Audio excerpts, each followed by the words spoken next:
team, you guys are going to hear the training again. This is just something I trained on last night, and so I would be happy to share it with all of you guys. So today I'm going to train on law of intentionality. We're going to talk about mindset because, um, hey, Ron, would you mind muting yourself?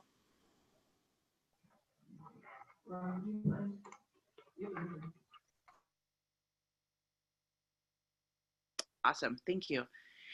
We are going to train on law of intentionality. And the reason I want to talk a lot about mindset is because some of you guys are brand new on the line and some of you guys have been here for years. And mindset is always a good thing because growth is the only guarantee that tomorrow is going to be better, right? So if you're going to grow and I'm going to grow, we're all going to grow intentionally, right? So two questions. I want you guys to get your pens out, papers out, take some notes. Two questions I'm going to start with, and I'm going to ask you, will really determine, these two questions will really determine how successful you'll be in this business. And if you can answer these two questions positively, you will go far with this business. But if you can't answer these two questions, you're in trouble. You need to start really reassessing what you're doing. Give me just a second so I can hush my daughter.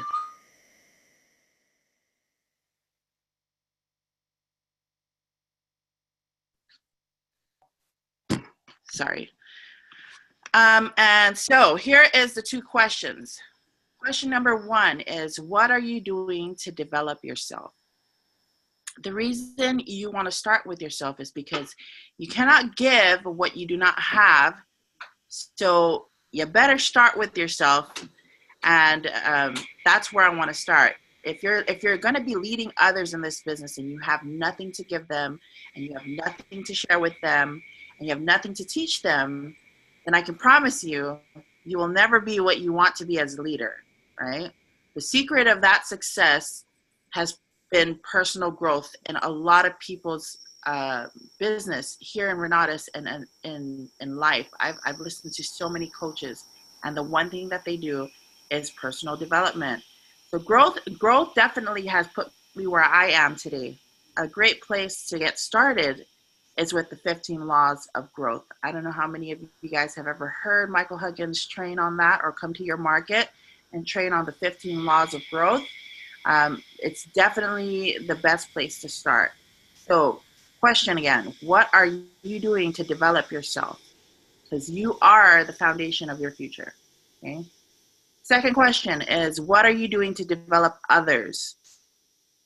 The second question is all about compounding and multiplying or duplicating, right? It's where you build a huge business. It's where you build your team. It's where you develop your people, and you can develop your people as long as you're intentional about it, right? So do you have a plan for personal growth in your life? So the two questions are, one, what are you doing to develop yourself today? And then the second question is, what are you doing to develop others? Growth is not automatic. If you're gonna grow, you're gonna have to grow on purpose. That's the only way to go. So look at the people that you surround yourself with, and are those people leading you in the direction that you want to be in the next 3 to 5 years? If they're not, you need to improve, as well as the people that you're around need to improve. So sometimes you need to change the people you hang out with. The problem is we have growth gaps. And the first one I'm going to talk about is called the assumption gap. So people, here's the thing, is I assume I will grow automatically, right? I attend all these trainings and I don't put any effort into going to any seminars to better myself. I don't put myself, I don't read books. You just automatically assume that you will grow. Most people live by assumption. 99% of people are assuming that somehow they'll get better. And assumption is a huge disappointment. And I can show you how many people, I can show you a person who is a disappointment, right? But what good is that? So the second gap, growth gap, is knowledge, the knowledge gap. And this is an excuse people give themselves, is I don't know how to grow. You can be given the directions and you have access to an team audible thing for you to do it. You don't have to, you have no excuse, right? But I don't have time. I don't really get it. they have excuses, right? So the value of what you do for yourself and for people is not so much what you give to them as much as it challenges them to get started. Getting started is absolutely the key to becoming successful. So for me, I developed a habit around when I first got started. I remember being reminded, hey, read a book a day or start with this book. And it was just like the thing in the community. I never liked reading. And as I learned, I can listen to it. I'm better at listening to an audible than reading a book. I actually fall asleep. But I developed a habit in my life, and that was listening to audibles and plugging myself into podcasts, and it got me started. And the reason I'm passionate about personal growth is because it keeps me prepared. And that constant growth is the preparation for the opportunity where if you haven't had an opportunity, go and do an opportunity and you grow into becoming an opportunity. You are the opportunity, right? If you're growing intentionally, you will continually have opportunities coming to you. For example, when I first started training, I was pushed out to train. I didn't want to train. I was asked to train and become a leader, and that was not my vision in this business. But because I was pushed out of my comfort zone to do trainings, I became good at it because I started reading books so that I'd be able to share the value that I'm learning, go through the experience, because I can't share something I haven't gone through. I will never train on something I have never done my damn self. And that's a fact. And I've learned that from listening to so many books, listening to so many mentors that I've been listening to. So all of this is in a preparation for becoming a better leader and a better you. Right? Because so many people say, well, I don't have enough experience, or I don't have enough knowledge, or I don't have a mentor. I can't afford a mentor or a coach. I don't have the money. I don't have the growth environment to surround me. And those are just excuses. They tell yourself, you keep telling yourself that, right? A lot of people do this. But I got started. I had all those excuses, but I didn't get started because I didn't have things, right? You get started because of what you don't realize yet, right? You get started because you don't realize yet that the fruit of everything good in life begins with a challenge. There's nothing easy in life worthwhile doing. It has to be worthwhile. It has to be intentional, right? So how do we go from growth doesn't just happen, to making growth happen? Well, I have an intentional growth plan, and I'm going to share it with you guys. And so there's 6 steps. I want you guys to write this down because I'm not going to go over it again. You're going to have to listen to the recording. The first step is to make a commitment to intentionally grow. And if you guys understand, if you want me to break down intentional, to purposely grow, okay? So make a commitment to intentionally grow is the first step. The second step is make that commitment public. A commitment that is not public is worthless, but a shared commitment becomes a strong commitment, okay? Example, if you want to do this, this is what I did. I made a group text with my family because they're the most judgmental people in the world. And I figured if I'm going to do something drastic, I'm going to have them hold me accountable, because I can bet you anytime that I show up, they're going to keep me accountable. So what I did is I did a group text and I told my family, hey, I'm going to go to the gym at 5 a.m. every morning for the next 6 months. I want you guys to help keep me accountable. And my goal is to lose 30 pounds. And you bet at every family eating that we had, they were watching what I was putting in my mouth. And they also made sure that I was going to the gym. So they say, hey, post a picture every morning. And it helped me to get to my goal because I put it out there. Now, you can put it on Facebook. You can have it. You can tell somebody that you know that will hold you accountable. Point is, make it public.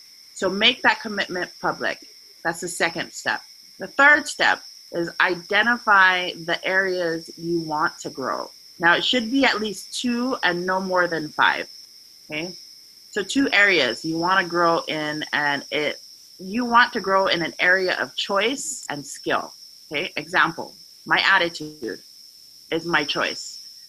And then speaking, because I train and I do presentations, I want to become a better communicator. So here's my example.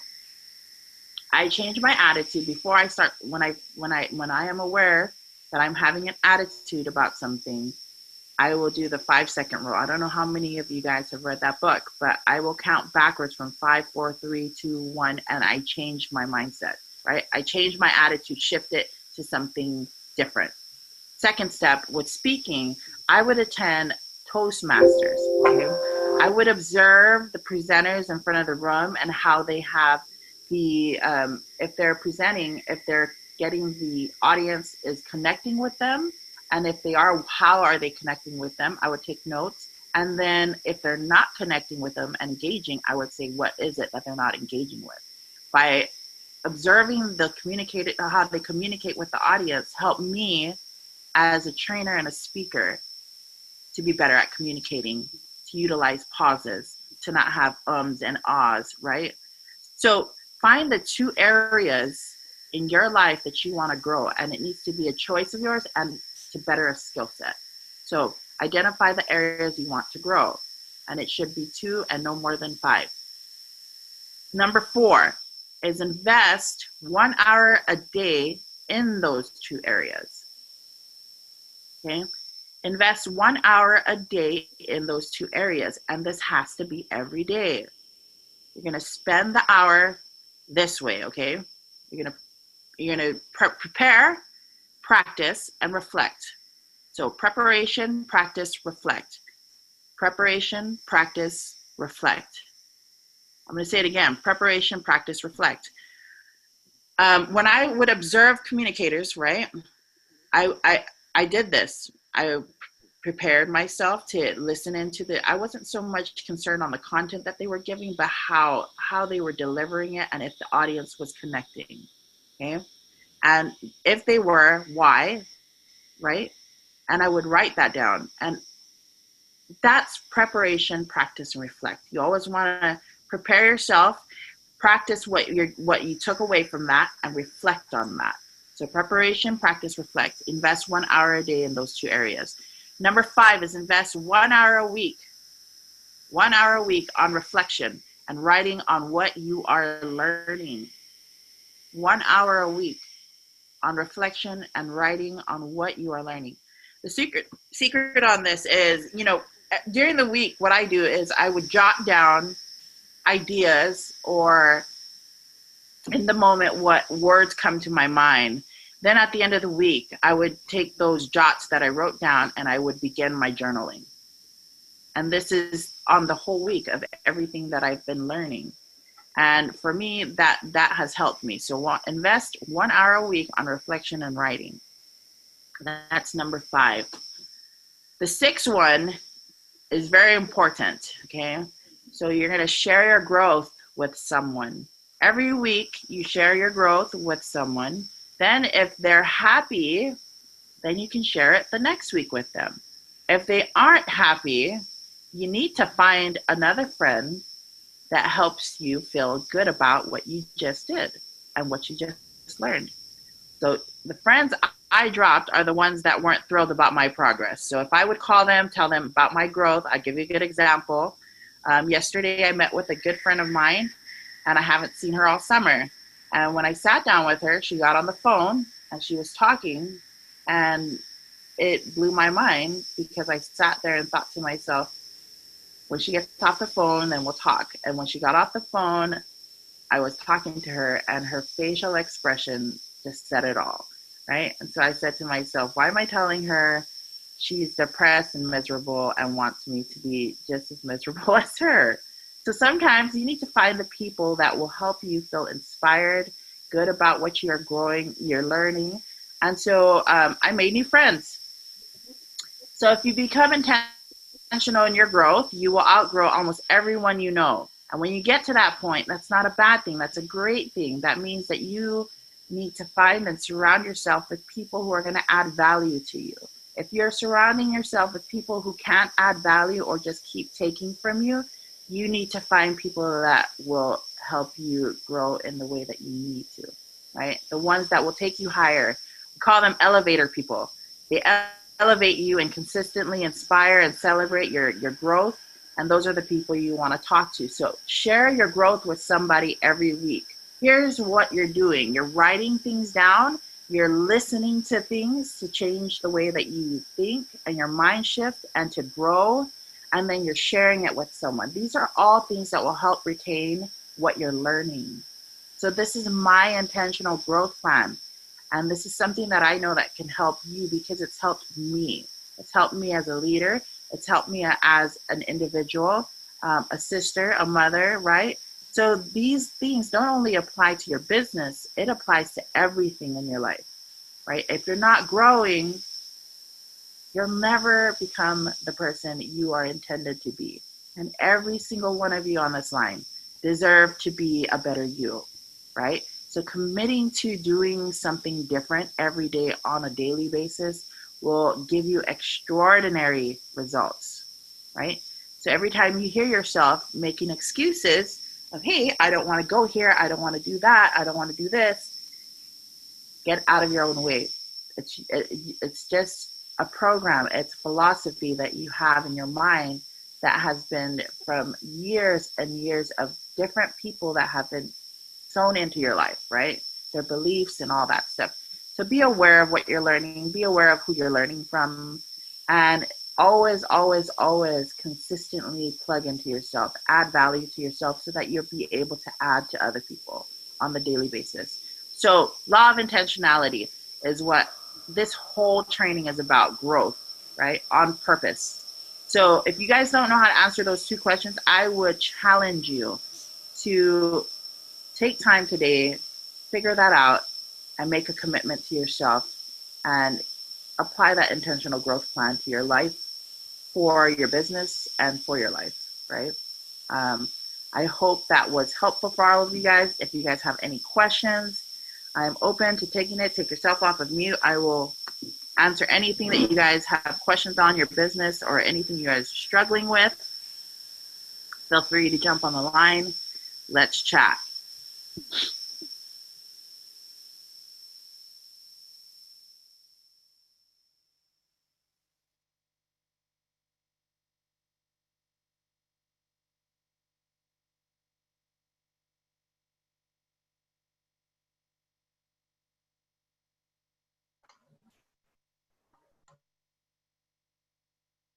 Hey, Lani, you there?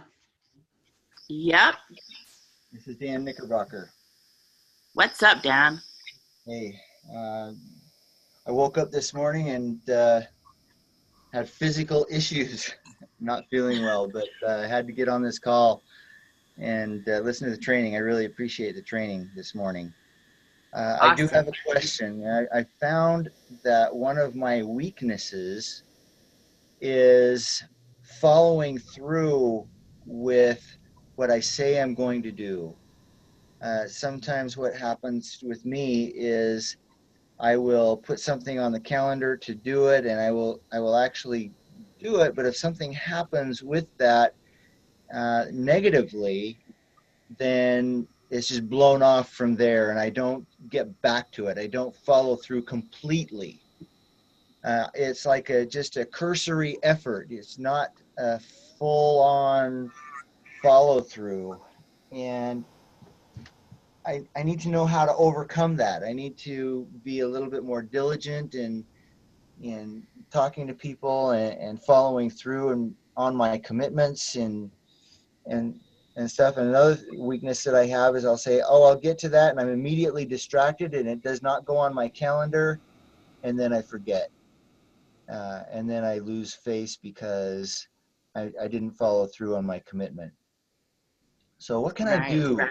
What can I do to strengthen my ability to follow through and be committed to my word and just really have top-notch character? So here's what I'll say for you, Dan. Um, I would find you an accountability partner for sure, right off the bat. Accountability. And integrity, right? Because every time you say something to somebody, you want to live and be aligned in that integrity. So you want to keep that word. And part of that will be great. A great start would be getting an accountability partner, somebody that can hold you accountable, someone that will push you, right? Um, a good example, okay? Every time I would want to do, I wanted to change a habit I had, I would tell my husband because I hate how he makes me feel. Okay. So I would have my husband tell my husband, hey, I'm going to make this many calls and I'm going to book this many people. And my goal is to have this many people show up. So if I'm sitting around and I am doing something I'm not supposed to be doing, he'll call me out on it until I do it. And he'll bug me. So why I say accountability partner? Accountability is so important in developing the skill set of keeping your word and being in alignment with integrity, right? So find somebody you know that you want to maybe mirror their leadership skills. Call them up and ask them, hey, would you mind helping me keep me accountable? And some people put money there, right? I remember Michael Huggins said this. What he would do is he would take money or some. I think he, if I think it was with his Geraldine. I'm not really sure if it was Geraldine, but anytime Geraldine didn't do something, Geraldine had to pay Michael a certain amount. So that kind of pushes you out to do it, right?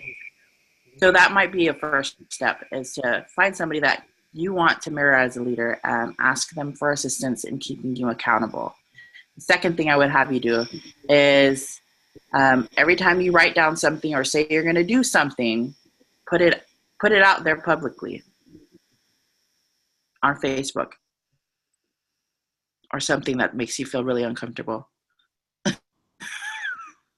That's what I would do.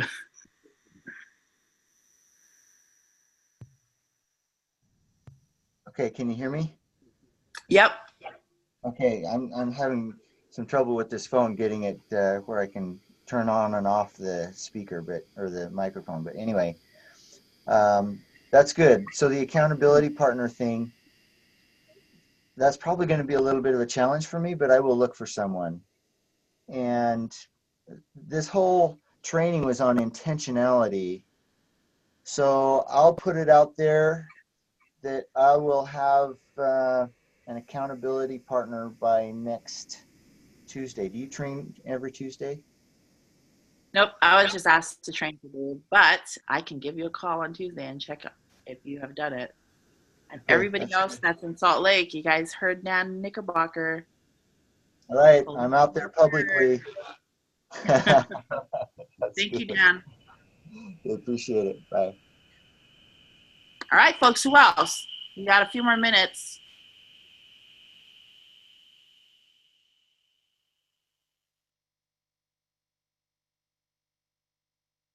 Hi, Lani. This is Melissa Heyer from Salt Lake. I've got a question for you. Go for it, Melissa. To be honest, I've been analyzing myself, and I think I am scared of success. Is there something that you do to keep in mind that what you're doing is good for yourself and for your family and friends? Mm-hmm. So you're scared of success. Like, can I ask you why? I think it's full of the unknown, and that is terrifying for me. Very terrifying. I get that. Um, I have a coach that I actually have 3 coaches that coach with me, and it's crazy that you brought that up because um, that's real. Fear of the unknown and success. So here's what I was actually talking with my coach about this yesterday, and she advised me to start writing down step by step what is it that I want to accomplish and how do I see that playing out, right? So whatever it is that you're afraid of with success, give me an example. Just shoot out anything when it comes to success. What comes to your mind That's a really good other question. other than Um, fear? Other than fear, yeah, that's the first thing that comes to mind. um, We all experience that, but what is it I other than think the fear and not knowing? So Sorry, can you success, say that again? if you think of success, what does success look like to you? Limitless. And I think I'm Okay. just so used to limitations that to have those removed, my comfort zone is erased. And then I think I feel more vulnerable. Does that answer your question, or did I answer the wrong question? No, you answered it correctly. Um, hey, so being vulnerable is a great thing. I think when you feel the fear, that means that's the direction you should be going. And when we step out of our comfort zone, that is you stepping into growth and becoming a bigger you. Now, it's not easy to do, but you can do little things every day to help you to not feel afraid of it, rather embrace it, right? Because you can't as a leader, as you're growing, you can't have fear and have faith. You get what I'm saying? You Yeah. can't you can't do both. You have to do one or the other. And if you stay in fear, you're just going to stay stagnant and in the same place for the next year and a half or two. So feeling the fear is a great thing and going through it. We fail forward, right? We all fail forward, but we push ourselves even if we're scared. And so part of doing that is, what am I afraid of? And being aware of how you're feeling and writing those down and jotting it down. And then, later on journaling about, why are you afraid? What is it about success that scares you? Would it be scary to receive $10,000 every person that you've helped get into this business and share this and helping them accelerate their debt, right? So these are small steps, but realize that the small step impact you and give you the extraordinary results, right? Right. So attending a training and listening to a call and then taking action and saying, hey, I'm gonna share this with some of my friends because I know that I can help them get out of debt. Everybody's in debt. And just changing your perspective on a situation makes a big difference. If you live in that space, and we all have this philosophy and this program that keeps us in that limited box. So always envision yourself as stepping out. Every day you're doing something out of your comfort zone and embracing it rather than being afraid. Thank you. Thank you. That was a great question. All right, folks. Anybody else have any questions? Anything that I can help you guys with?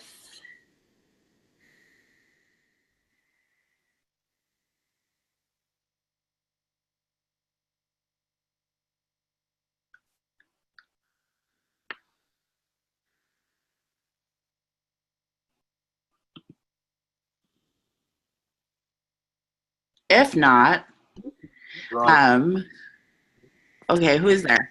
it's Michael. Can you hear me? Hey, Michael. So I could talk to you anytime, but I'm bringing this up because maybe other people have the same problem. And my biggest problem is working with my own personal schedule. For example, yesterday I had totally planned to be in the office, call party, and our team call and founders webinar. But after work yesterday morning, I had taken care of some things that were not on my calendar. And so I ended up not waking up to take care of the things that were on my calendar. Okay. So why So I did you guess scheduling, stick to a schedule very.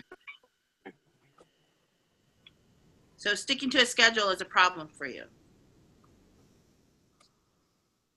Is that what you're saying, Michael? because of my current job and the current. Yes. Okay. Good point. Hey guys, so everybody, I from Dan Knickerbocker's question, I want to just refer a book to you guys that will be a great read. Some of you guys may have read it. This is also good for you, Michael. The One Thing by Gary Keller. is a great read. It's on the Audible. I want you guys to take a look at that. It's a great book. It'll help you guys with the issues or the things that you guys are dealing with right now. So as far as scheduling, Michael, here's how I look at scheduling. And this is how most of you guys should start looking at scheduling.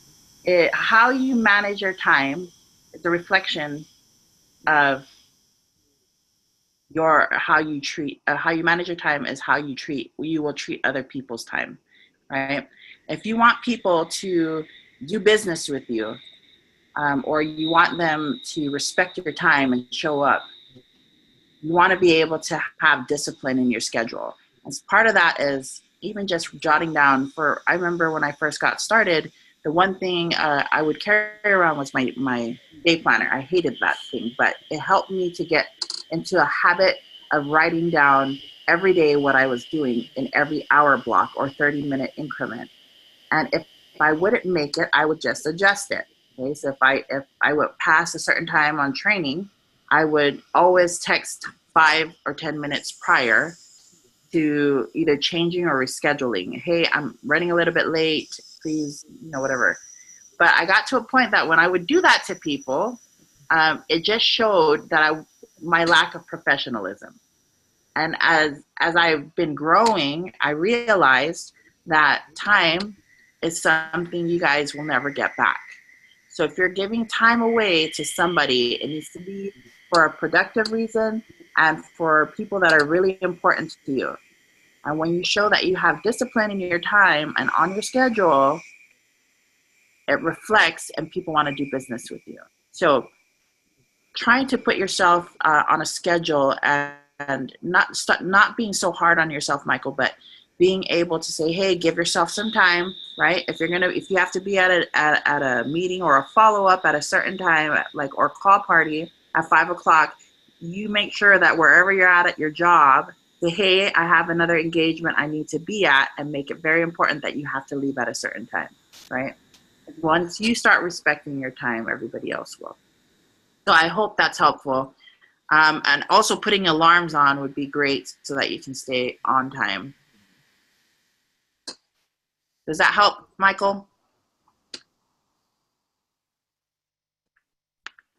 Yeah, absolutely. The call's breaking up a little bit, but I did have an alarm yesterday. I just rolled over, turned it off, and fell back asleep. But I have read the one thing, and it's a very good read, and it's a good idea to read it again. Awesome. Thank you, Michael, for sharing. Thank you, Lani. Like we lost Michael. All right, guys. Anybody else?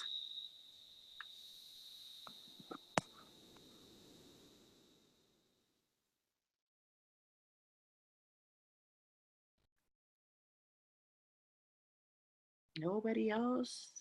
Everybody's doing great? I think it's great that All right. everybody's doing so well. So, hey, Lani, thank you so much for the training. Really appreciate it. Yeah. I have read the one thing. I'll go through it again.